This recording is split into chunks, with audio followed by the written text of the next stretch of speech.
رب العالمین والصلاة والسلام علی خاتم النبیین اما بعد فاعوذ باللہ من الشیطان الرجیم بسم اللہ الرحمن الرحیم۔ پڑھیے الصلاة والسلام علیک یا رسول اللہ وعلی آلک واصحابک یا حبیب اللہ، الصلاة والسلام علیک یا نبی اللہ وعلی آلک واصحابک یا نور اللہ۔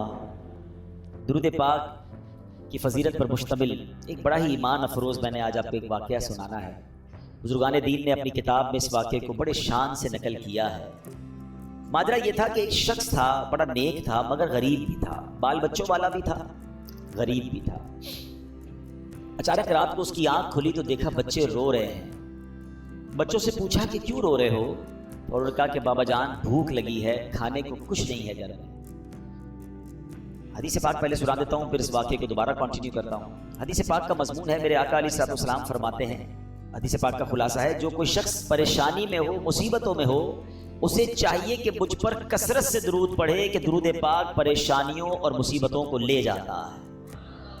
اب آپ ذرا غور کیجئے کہ درود پاک پریشانی اور مصیبتوں کو دور کرتا ہے۔ اب اس کے پاس پریشانی تھی، کھانے کو بھی کچھ نہیں تھا، تو اس نے کیا کیا؟ اپنے بچوں کو کہا دیکھو کھانے کو تو کچھ نہیں ہے، ایسا کرتے ہیں آؤ سب مل کر نبی پاک علیہ الصلوۃ والسلام پر درود پاک پڑھنا شروع کر دو۔ اپنی فیملی کے ساتھ، اپنے بچوں کے ساتھ اس نے درود پاک پڑھنا شروع کر دیا۔ درود پڑھتے پڑھتے پڑھتے اس کی آنکھ لگ گئی۔ آنکھ تو لگی، آنکھیں تو بند ہوئیں مگر قسمت جاگ اٹھی۔ سرکار دو عالم صلی اللہ تعالیٰ علیہ وسلم خواب میں تشریف لائے اور میرے آقا نے فرمایا کہ فلاں شخص کے پاس جاؤ اور اس سے کہو کہ جو اللہ نے تمہیں دیا ہے اس میں سے میری مدد کرو، تمہارے لیے جو دعا کی گئی تھی وہ قبول ہو گئی ہے۔ یہ شخص اٹھا اور اٹھنے کے بعد اس نے سوچا کہ جس کی طرف بھیجا جا رہا ہے وہ تو مسلمان نہیں ہے، وہ تو مجوسی ہے۔ مجوسی کہتے ہیں فائر ورشپر کو، آگ کی پوجا کرنے والے۔ کنفیوز کہ نبی پاک مجھے اچھا سلام بھی دیا تھا کہ پیارے آقا علیہ السلام نے میرا سلام بھی دینا اسے، تو پیارے آقا ایک غیر مسلم کو سلام بھجوائیں گے اور مجھے اس کے پاس بھیجیں گے؟ کنفیوز، درود پاک پڑھتے پڑھتے پھر سو گیا۔ پھر سویا تو پیارے آقا علیہ السلام خواب میں تشریف لائے، فرمایا میرا اشارہ اسی کی طرف ہے، جا کر میرا سلام دو اور اس کو کہو تمہیں جو اللہ نے دیا اس میں سے میری مدد کرو اور تمہارے لیے جو دعا مانگی گئی تھی وہ قبول ہو گئی ہے۔ اگین ویری کنفیوزڈ کہ یار پیارے آقا ایک مجوسی کو، ایک غیر مسلم کو سلام بھجوا رہے ہیں۔ اچھا نبی پاک کا خواب میں دیدار کا فارمولہ آج سمجھ لیجئے۔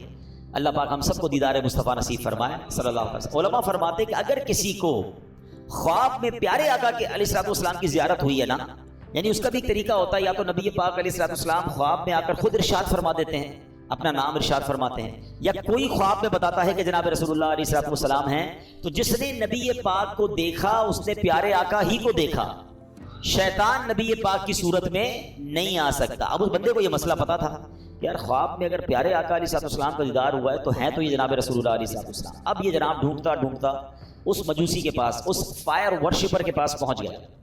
جب پہنچا تو وہ one of the billionaire of that time تھا، بہت پیسے والا آدمی تھا، اس کا بڑا سا محل تھا، بڑا سا گھر تھا، نوکر چاکر تھے، بزنس میٹنگ چل رہی تھی۔ اس نے جا کر کہا مجھے آپ سے خاص بات کرنی ہے۔ کیا کہیے؟